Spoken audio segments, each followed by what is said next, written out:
not consider acting as opposed to teaching or something. I think part of that has to do with your mentor who made so much of an impact in your life, falling back to Houston. Right. What are the standards, or what are the things that your mentor tried to instill upon you as far as your character, being on time, knowing your words, all those things? What other things went into making you who you are as far as a fine actor today? Those very things you just mentioned. My teacher, if we were late to a rehearsal in high school, it was hell to pay, and he was angry. And if we didn't know our stuff, if we hadn't spent any time working on it, he was very unhappy, and we were terrified of it. We really were, and I think that put us all in really good stead, because my feeling is that the least you can do is be on time and know your lines, and very often that's the most you can do. So you better at least be able to do that, because that's your professional responsibility. You never know whether you're going to land the part correctly or not. Acting is really ephemeral, and you may hit it and you may not, but you know for a fact you can be prepared, and that's what you really lay the groundwork for. And I really hate working with actors who show up late and don't know their lines. I think it's unbelievably irresponsible for people who are lucky to be, working at all. And that does happen in this industry. It does. Sam here, who works on, what's the show he's on? Being Human. Being Human? He's always Well,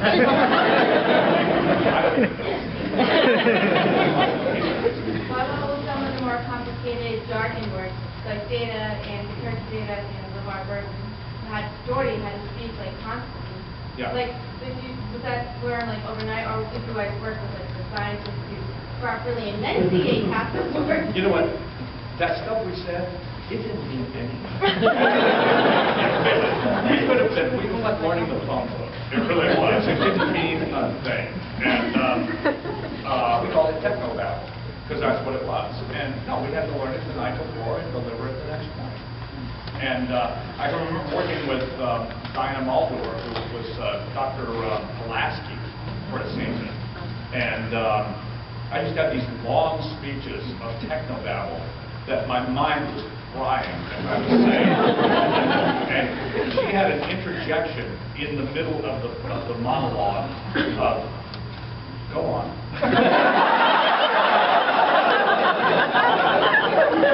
And she would go up, she would forget that. And I'd have to go back to the beginning. So, she was soon gone.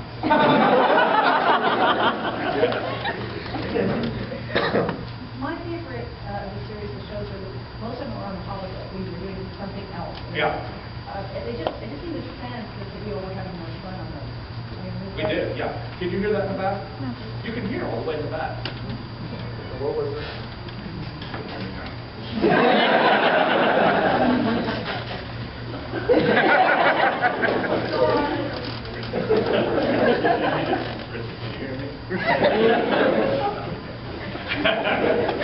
Yes, the holodeck. She was asking about the holodeck scenes, and that we seem to enjoy doing those in particular, and we did.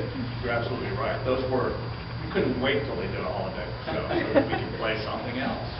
And it gave me an opportunity as Data. I remember there was a guy who directed maybe the second or third episode we did of the whole series. And he said, in about 7 years, you're going to want to blow your brains out. And this keeps going, because this is going to be the most limited role anyone has ever had to play. And I thought, really? I don't think it's going to go that way. And it really didn't go that way. It was a completely unlimited role, because it was all about experiencing the human condition on every possible level the writers could think of. And the holodeck was a part of that for my character. Was experiencing what it was like to be Sherlock Holmes or a Three Musketeer or a Christmas Carol or all kinds of things. It was a great experience. Yes, ma'am. So your sister Data Jasmine, right? Yeah. You had a cat? I had a cat. So the question would be, Data had a cat. I did not. the question would be,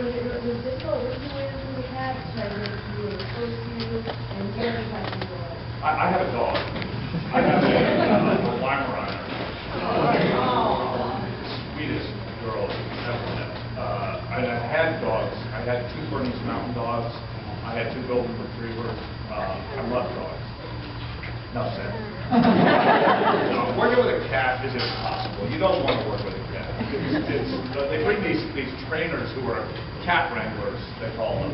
And they're really, they say they can get the cats to do what they want them to, but they really can't.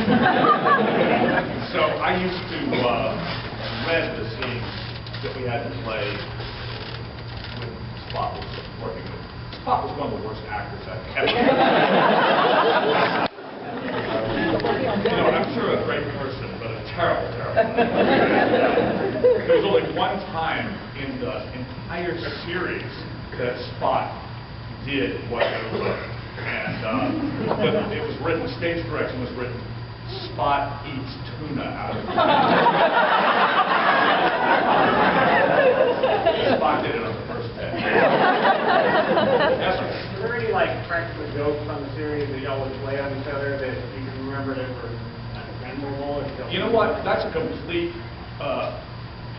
illusion. We never did that. I'm serious. People laugh when I say we did not do practical jokes. What Marina says we do? Marina, she makes stuff up because she. You know, and so she's made up all of these practical jokes, but there were no practical jokes. Everybody was funny. Everybody was clowning all the time, but there really weren't. Nobody did practical jokes on the show.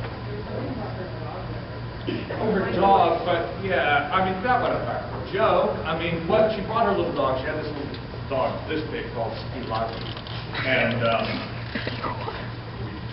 means little dog. It really does. It means little dog in Greek. Not Swedish, can you guess? You know? She called her football. Anyway, we decided to play football with Dawn and I. I picked up Skilagi and I said, Michael, go on.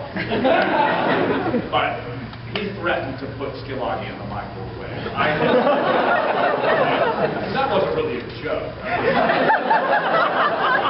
He actually wanted to cook. He's now a vegetarian. He wasn't then. He would eat anything back then. Yes, sir. Hey, Brent. Hey. Welcome to your YouTube video and your website. Have you ever done an interview on a show called Coast to Coast AM? Coast to Coast AM? Yeah, it's the #1 radio show in its spot. It's on like midnight to 4 a.m. But it's got a huge following and loves Indian actors himself who is involved in shows like Star Wars and Science Fiction. And yeah, I'm sorry. I know I'm saying. I'm getting rolled outside. I'm looking forward to the future, not the past. Right? I appreciate that. You're working for me. Yeah, if you would, I'm going to check it out because every interview they have, their websites just blow up. Coast to Coast AM? Yeah, it's the number one show on the radio, and it's 9 o'clock. Well, I see a lot of nodding heads, but I mean, how do I get in touch with them? I don't have any website. I told you. If you're listening. What's that? His name is George Norrie is the guy that usually does it. But it's go to coasttocoastam.com. Okay. And you'll find the information. I bet you just call them up. Just like an interview, and I guarantee you know what I'm going to do? I'm going to call them up. And I'm going to say, hello, I love Brent's Finest. Star Trek. Oh, thank you very much. I'm going to do that. Coast to Coast AM, and whoever they interview, thousands and thousands of people go to their website. I mean, millions. I mean, millions. It's honestly it's a huge deal. Coast to Coast AM. I'm surprised I've never. But like midnight to 4 a.m. Most of us sleep, but they're on it.